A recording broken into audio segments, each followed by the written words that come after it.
Welcome to The Courage Effect. I'm Suzanne Weller, and this is a show about growth and unleashing what's possible.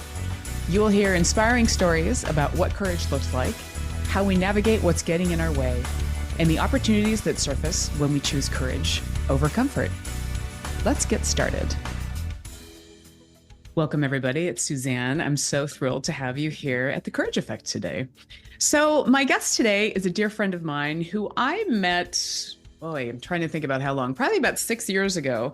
And she was somebody that, when you meet somebody that knows at least half the city that you live in, this is my guest. And this is somebody who I've really had so much respect for as an entrepreneur, as a very strong female leader, and somebody that also supports others in their job search, in their career change, in their lives. She really is the tide that lifts all boats. And it takes a lot of energy, time, and courage to do that. My guest today is Lora Poepping.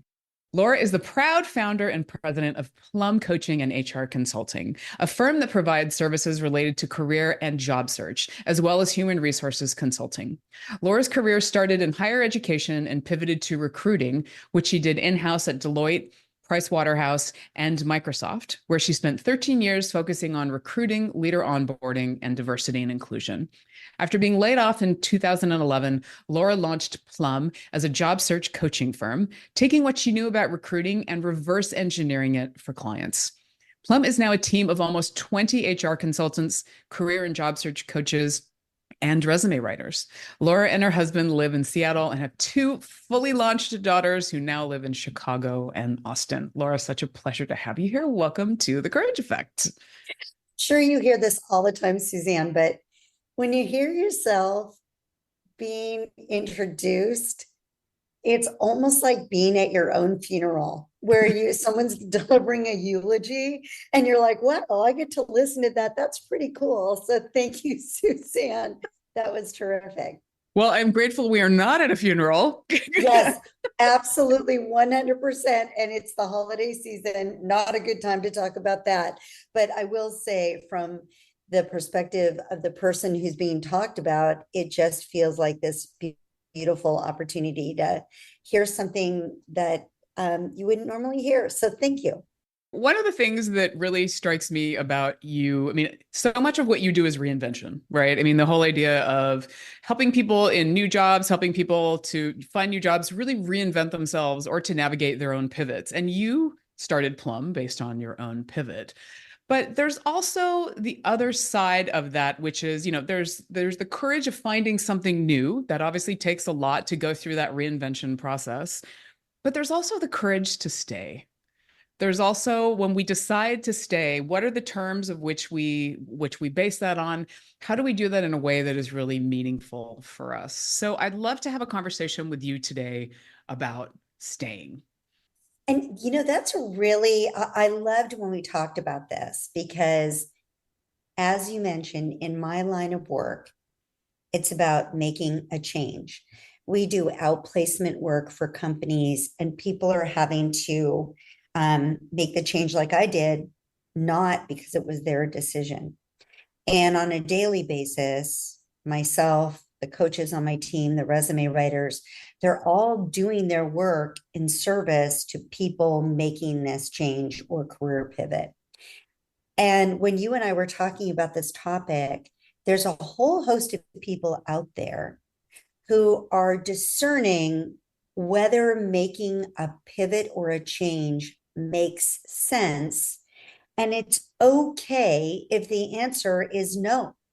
But we don't talk about that all the time because we're about change, not only as a business, but I think as a culture. We're all about higher, better, stronger, faster, Wonder Woman. It's all good.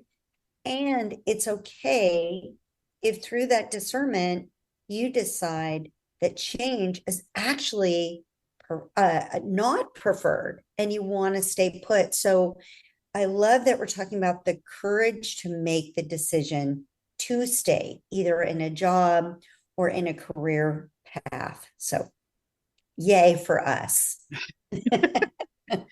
Yay for us. Well, and that's the thing, is that there's a lot, it's sexy to reinvent, right? There's a lot of ooh, excitement, as you said, innovation, disruption. Yes, get all of that, but it's also you don't want to live your entire life constantly reinventing either, right? There's also the ability to not just like, and I think about this as being an entrepreneur, not just starting a business, but keeping it going. Yes. And I also think about all of the clients that we've worked with who came to us. Let's say, I'll give you an example. We've had a lot worked with a lot of people being in Seattle who have worked for, cachet brands like Microsoft or Starbucks. And there's something that their whole being and who they are and their identity is based upon those brands. And those who lose their job really lose a part of themselves. And those who do a search out in the greater, wider marketplace or thinking about something else outside of the brand that they're working for, sometimes come to the conclusion that that cachet and that work in that job, whether it be a chief of staff or a product manager or a marketing leader, they may be in that space and realize that out in the greater, wonderful, wide world, there's nothing that appeals to them that's better than what they have. And that discernment and making the decision not to leave, for many of them, feels like failure. I know that sounds crazy, but it does. And what I love is that the discernment process, whether it be career, job, or cachet employer, or whatever it is, that actually is just as powerful and important decision in staying as it is to leave. And that's what I love about this topic, because as I said, we never cover this, so it's terrific. Yeah. So what are some of the things that when we're talking about like, like job, if somebody's thinking about, sort of reinventing themselves or they're thinking about doing something new, what is that discernment process? What do you encourage them to be thinking about? Mm-hmm. Well, I feel like when you and I are talking, you as a coach do just like what I do in so many respects, and what our team does. So I feel like I'm preaching to the choir, but to the wider audience, let me just say something that will sound familiar to Suzanne.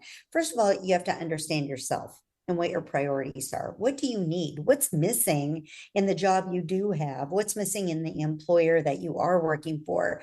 What's usually there's something either calling to you or missing or not fulfilling that propels you to make this inquiry. So first of all, understanding right off what's not working for you, what isn't, where are those gaps?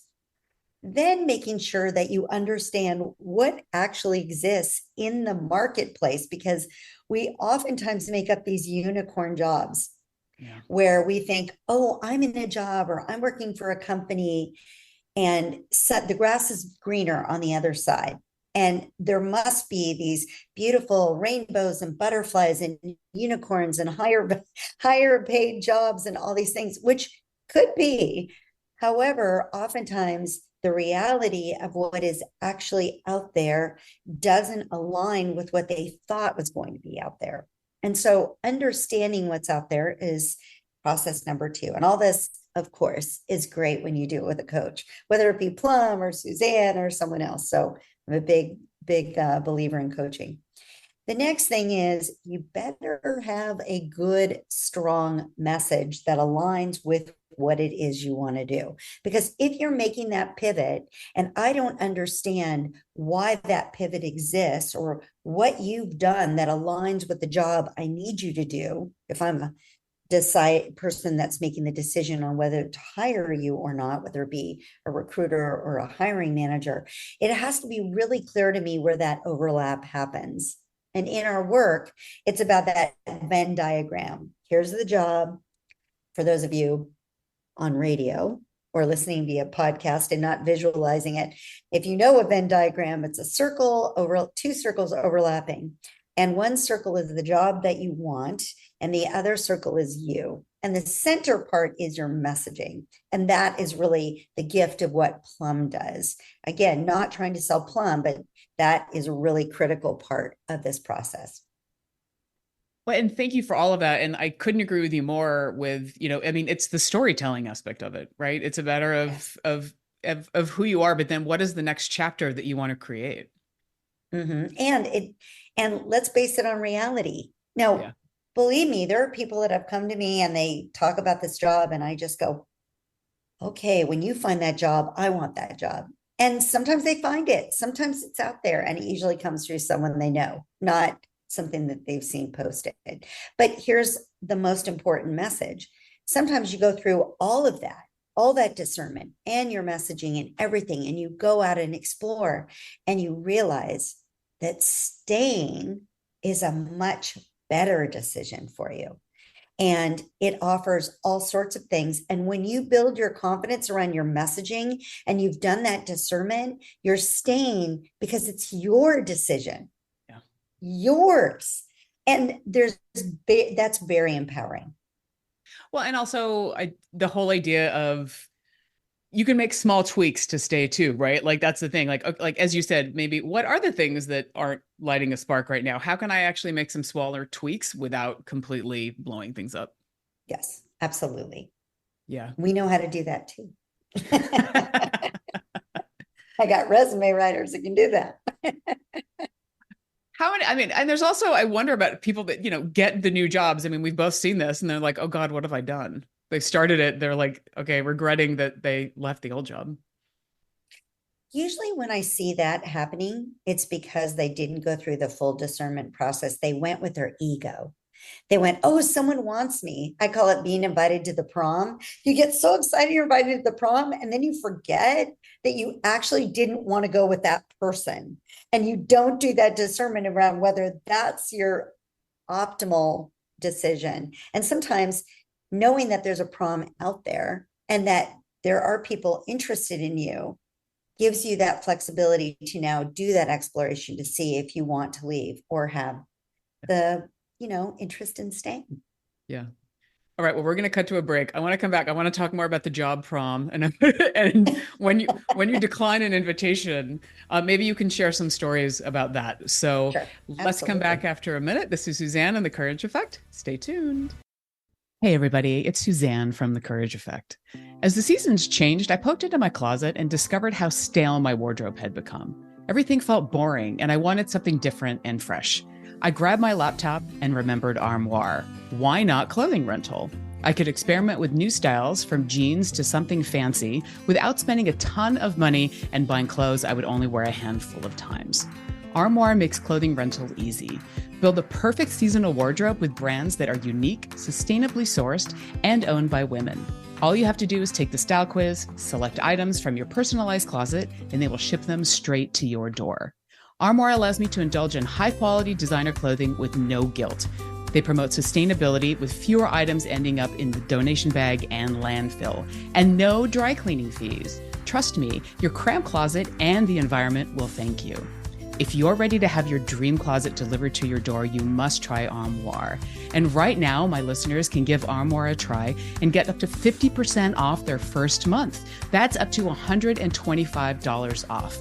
Just visit armoire.style. That's ARMOIRE.style/The Courage Effect to get up to 50% off your first month and never worry about what to wear again. Try Armoire today. Alternative Talk 1150. Welcome back to The Courage Effect. This is Suzanne, and my guest today is Lora Poepping. So, Laura, as we continue to talk about like the job prom, I know that you've had some stories as far as your larger life with being at Microsoft, being re-recruited. If you're willing to share that, I would love to, as we talk about the courage to stay, I would love for you to sort of thread that story in. Sure. Well, I think there's nothing better than having experienced something yourself, and that when you work with people, you can understand where they're coming from, having been laid off, having been re-recruited, having decided to stay, probably past my expiration date. But I was working for Microsoft for 10 years, and after 10 years and a variety of different managers that I didn't feel it. The gap was for me in that discernment that I felt like was having to manage up all the time, that I wasn't actually, I didn't feel like I was I was being assessed as a performer. I was being assessed at how well I performed up. And that to me did not speak to me. So I left. And, a few months before I left, I told my husband, go get your teeth cleaned, go get your prescriptions filled. I'm out. So we did all of that. And I left. And in a very short period of time, I got a call from a friend of mine at Microsoft saying that there was this great opportunity that would allow me to pivot subject areas away from recruiting and into what we call leader onboarding. And there was a great manager named Molly. Yay, shout out to Molly. And Molly recruited me, and she told a really compelling story about her vision for what she was going to do, what my recruiting background would do for me, what my understanding of the culture of that company, what value it brought to that role. And I did it. I went back to Microsoft and I stayed another 3 years, and then I was laid off. And that's a whole nother story for a whole nother show. Here's what I learned from that going back had its value as well. And I've had clients who have gone back to their previous employers after they left their employer and went to a new role, and some of them got laid off from that new role, and then they ended up going back to their previous employer because there was currency and value in understanding how to operate in that culture. And I say that to people all the time, and our coaches say that to people all the time, that you can leave for one reason and go back for another. Well, and I also love that you're talking about the value, right? The value of going back, or maybe even the value of staying, because we do, I think when we tend to get like shiny new object, we tend to downplay the benefits of where we are. Mm-hmm. And I have another really quick story of a client that I was personally working with, and she was absolutely determined to leave where she was. And we worked together. We worked together for probably 8 weeks. We got her messaging really solid. Her confidence went up because she was telling really terrific stories of success. And she was at her current employer, and it was review time. And she went into her manager and she had a really compelling story to tell. And her manager said, dang, you're terrific. And you seem to have boosted your confidence. We're going to promote you, and you're going to change what is involved in the work that you do, which gave her that change of the content of what she was doing, the work that she was doing. And it gave her some direct reports. And so it really wasn't necessarily about switching jobs, right? It was about being recognized, having the confidence to come across to someone who sees you in a new light. So while initially it might have been the courage to leave, then it became the courage to say yes and stay. And she stayed probably another 10 years. And I'm still pleased to be connected with her on that old-fashioned technology called Facebook. That's great. And you remind me of a story. I remember a former colleague of mine, she used to interview. She'd go on job interviews, not looking for a job, but because she was like, well, it helps my skill set. It helps me to make sure that I'm able to field questions and just communicate. But it made her feel good about herself because she was constantly finding new ways to retell her story and impress new people. And I was like, that's a lot of work. But she loved Well, it. from a recruiter's perspective, I'm like, dang, sister, you wasted their time. But yeah, in service to her really getting solid about what she does and what her successes are, that's terrific. Because unless you're being reviewed, and some of us, like you and I, our review is that clients refer their friends. That's our review. But no one sits down with me and goes, okay, Laura, I hear all the things that you're doing right. The only thing I'm really understanding is the feedback I get from my team and my, whether our firm is doing well, whether my firm is doing well. But not sitting down and really assessing, which a lot of coaches I know take that time to really think about, what is it that keeps me doing this? Yeah. What is it that I do that's different? What is it that I do that makes it fulfilling to me? And so, even if you are an entrepreneur, or even if you are a single person entity, just remember you need to ask that of yourself all the time. Yeah, I couldn't agree more on that. And that's one of the things, and especially now with year end, I mean, I'm going back and doing my inventory, and that can be really helpful to look at, okay, what's the stuff that's really lighting me up now? Because it might be different than it was a year ago, right? And Well, you are so good at that, and I am so not. So, bravo to you, sister. Bravo to you. oh, thank you.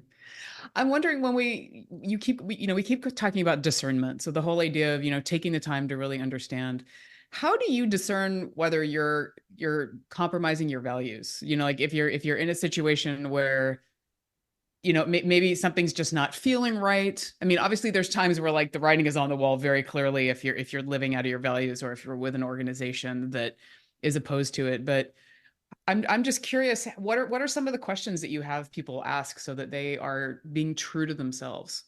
Mm-hmm. Um, well, there's the very basic question, how are you feeling right now? How are Yeah. things feeling? And most people are like, it feels discordant, it doesn't feel right. It's pretty obvious. But there was another thought I had about another client who, they said, I really like my job. I really love what I'm doing. And yet there's something calling to me, and I don't know what that is. And that discernment work is not just about the gaps, but let's go out there and see what else is out there. And can we pinpoint what that North Star is? What is it that, not that you don't like your job, but what are you going towards? So, my mantra when we work with clients is, you never want to run away from something, you want to run towards something. Yeah. That's why I love that idea of a North Star. um, how do you find that North Star? And there are better coaches than me that know how to do that. I'm great at job search and the tactical and yet strategic aspects of job search.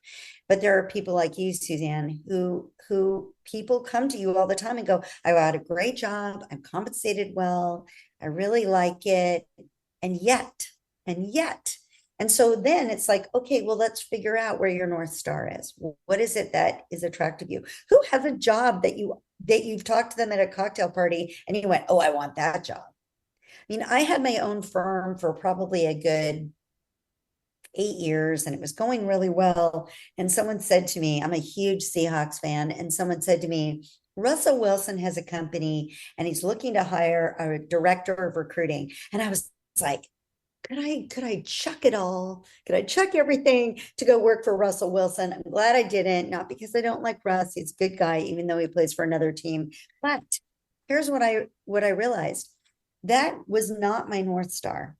Yeah. Going back, it may seem really sexy and really cool, but when I really, really thought about it and had to execute it, there was something that was holding me back, and that was telling me something. So the courage to stay doing what I was doing was the courage to forego what could be something really different and really iffy, really chancy. And is that what I need right now?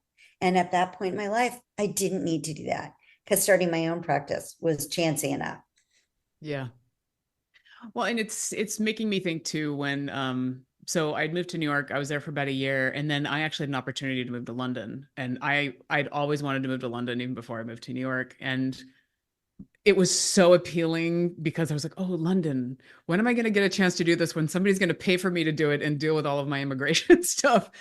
But I'd only been in New York a year. I was like, but this is where I want to be. And I was starting this life, and there was just something that was telling me, like, even though that was fun and interesting, something told me that wasn't it, right? It was like, I need to stay here. I need to have more time. I need to be in it.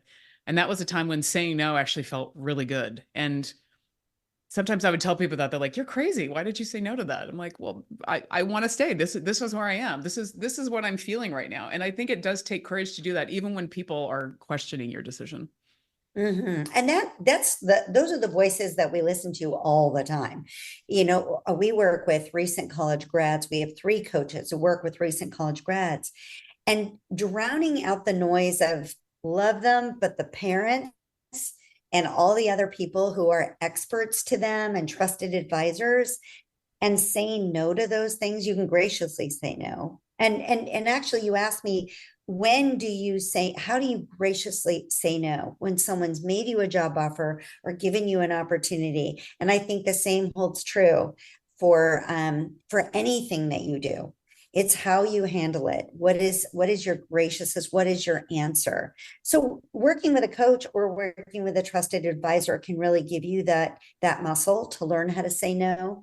By the way, I always feel like saying no, when I was a recruiter, candidates who said no to me in a very graceful way stayed on my I'm coming after you list. And those who didn't, I was like Mr. Wonderful on Shark Tank. No, I'm never talking to you again. So courage and gracefulness. Well, yes, and the courage courage and grace. I like that, as far as especially when you're saying no. So that's one of my wrap ups as we're about to wrap up. Like declining gracefully. But the idea of, taking the time to really understand yourself, do that discernment process to have an idea if it makes sense to take a leap, and the value of both staying and going back. But the one thing that really stays with me is, you should be running towards something, not running away from it, which is such a huge thing in life and professionally. So, And Lora, I have such a not copyrighted that, so you can keep using it. There you go. Thank you so much for being here. It's such a pleasure to have you on the show. We'll make sure that a link to Plum is on the website, and you having been a sponsor of the show too. So appreciate that. So thank you. Wonderful to have you here. Oh my gosh, it's been a pleasure and a joy. And it feels like I'm just sitting down the hall from you and we're having a lovely coffee chat. And thank you, listeners, for sticking with this conversation. And I hope you have the courage to either stay, go, and pursue whatever your North Star is. Yeah. Thank you, Lora. Thanks everybody for being here. Stay courageous.